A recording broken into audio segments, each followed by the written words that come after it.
Very good morning to all of you, my dear students. I again welcome to all of you in plasma concept classes. Dear students, now today we start our topic from equation of motion. मैंने already आप लोगों को equation of motion तक पढ़ाया था.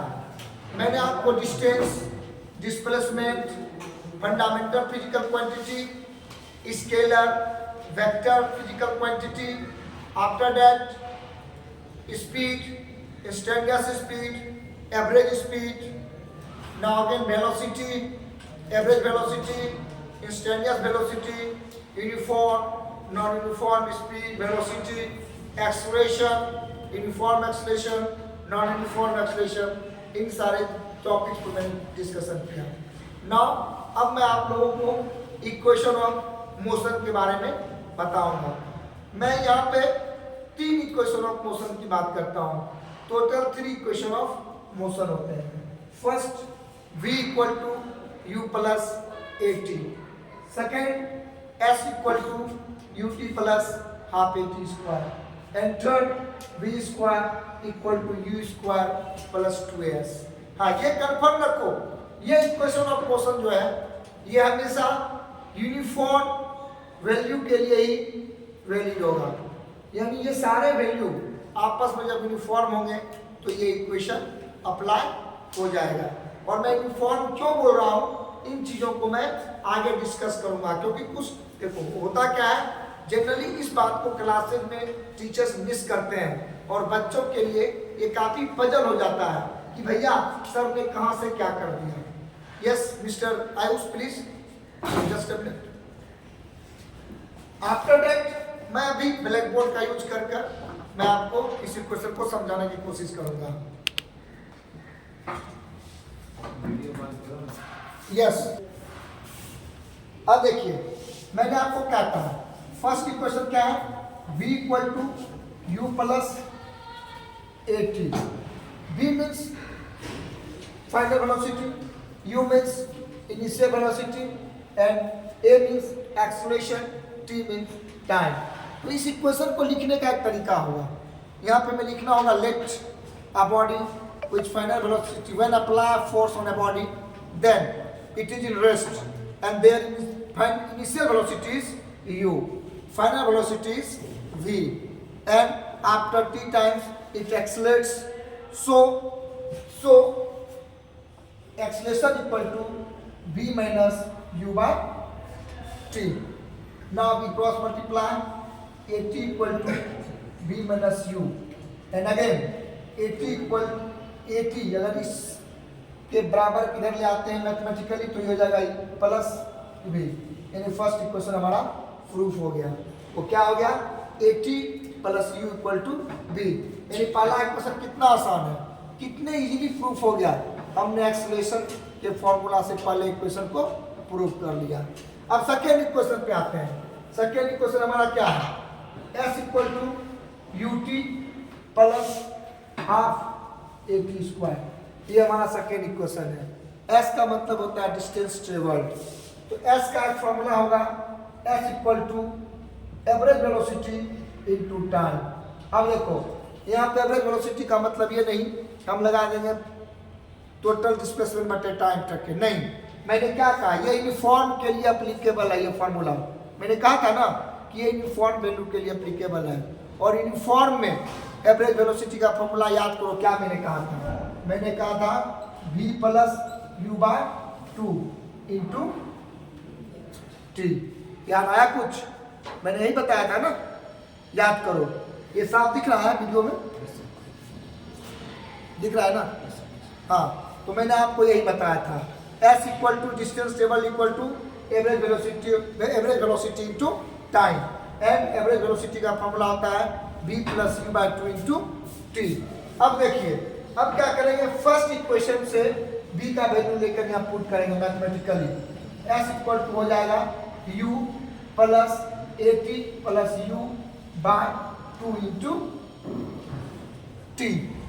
ठीक है. अब देखिए हो जाएगा s equal to u plus u, 2u plus 80 by 2 into T.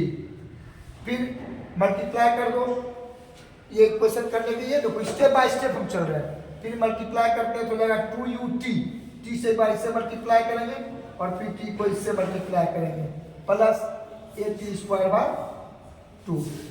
और फिर हम लिखेंगे s equal to 2ut by 2 plus a t square by 2 लिख सकते हैं। फाइनली एलसीएम लेने के बाद वही बातें हो जाएंगी, 2 कैंसिल हो गया, यानी एस इक्वल टू हो गया you t plus half a t square, यानी सेकेंड इक्वेशन भी आपका यहाँ पे प्रूफ हो गया।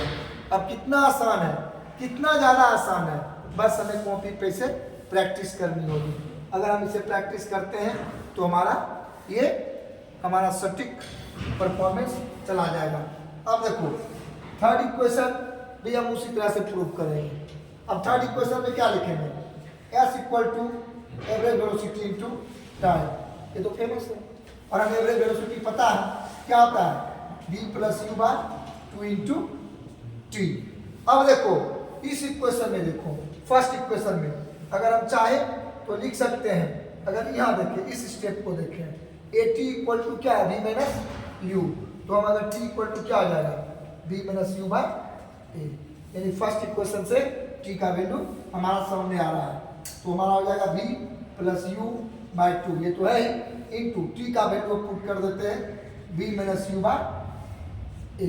अब देखो ये a plus B into A minus B, और हम जानते हैं क्या होता है, A square minus B square, यानी B square minus U square by 2a, यानी 2as equal to B square minus U square, यानी B square equal to you square plus 2as।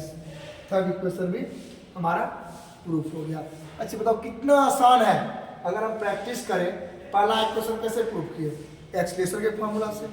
दूसरे इक्वेशन में क्या किए, एवरेज डिस्टेंस टेबल equal to average velocity into time, और तीसरे में भी वही फॉर्मूला यूज किए। एक में v का वैल्यू पुट किए पहले इक्वेशन से, और एक में t का वैल्यू पुट किए पहले इक्वेशन से। फाइनली हमारा इक्वेशन ऑफ मोशन प्रूफ हो गया। तो ये सारी चीजें बहुत ही आसान होती हैं, ये सारी चीजें बहुत ही आसान फैक्ट है। हमें इस पे प्रैक्टिस करना होगा। कितने का क्लास है, हमें इस पे प्रैक्टिस करना होगा। अगर हम प्रैक्टिस करते रहेंगे तो हमारा काम आसान होता चला जाएगा। 7 मिनट। अब देखो हम क्लास को थोड़ा लंबा करेंगे, थोड़ा सा 10 मिनट का क्लास करना ही होगा, अदरवाइज मज़ा नहीं आएगा फिर। हालांकि ये सारी चीज़ें अब आप लोगों को प्रैक्टिस करनी होगी। अब हम लोग नेक्स्ट टॉपिक की तरफ जाते हैं। अगर नेक्स्ट टॉपिक की तरफ जाएंगे तो इसके लिए मैं आपको ब्लैक बोर्ड को थोड़ा सा डाउन करूँगा और फिर हम लोग फोकस करेंगे, ऊपर की क्लासेज के लिए। तो प्लीज पावर कर दीजिए। Yes, next page please. अब देखिए equation of motion, equation of motion अब आप लोग घर में प्रैक्टिस करोगे। अगर आप लोगों को समझ में नहीं आती है बातें तो आप लोग हमसे क्वेश्चन भी करोगे, मैं आपको बताऊंगा। अब मैं बात करता हूँ ग्राफ। फिजिक्स बिना ग्राफ के अधूरा है। अगर फिजिक्स में आपको ग्राफ नहीं आता है तो आप समझ लो आप जीरो। ग्राफ हर जगह वैल्यू रखता है और यहाँ भी ग्राफ की अपनी एक अलग वैल्यू है। ग्राफ क्या होता है, the representation of two related data. Graph जो होता है दो रिलेटेड डाटा का रिप्रेजेंटेशन होता है। बात समझ आई। अब दो रिलेटेड डाटा, सपोज मैं बोलूँगा एक ओवर में 6 बॉल होते हैं, तो एक ओवर में 6 बॉल होते हैं तो यहाँ पे रिलेटेड डाटा क्या आएगा, रन आएगा। यानी रन और बॉल के रिप्रेजेंटेशन को हम ग्राफ से दिखा सकते हैं। ग्राफ के बहुत सारे टाइप होते हैं, bar graph, periodic graph, pie chart graph, तो वो सारी चीज़ें हम बाद में डिस्कस करेंगे। तत्काल ग्राफ में हम ये बताएंगे कि ग्राफ में हम ग्राफ को यूज कैसे करेंगे। अब देखो मैंने क्या कहा, दो related data, two related data को ही हम लोग ग्राफ करते हैं। प्लीज नेक्स्ट पेज, ग्राफ के फिगर बनाइए। ये देखिए यहाँ पे देखो, बस यस ओके। देखो यहाँ पे हमने क्या किया, दो एक्सिस लिया, X axis and Y axis. अब ध्यान रखो, ग्राफ को रिप्रेजेंट करने के लिए, ग्राफ को रिप्रेजेंट करने के लिए एक्स एक्सिस और वाई एक्सिस हमने लिया। अब देखो एक्स एक्सिस पे जब भी होगा, अब डाटा मैंने क्या कहा, टू रिलेटेड डाटा, तो डाटा भी दो तरह का होता है, एक होता है डिपेंडेंट और एक होता है इंडिपेंडेंट, ठीक है।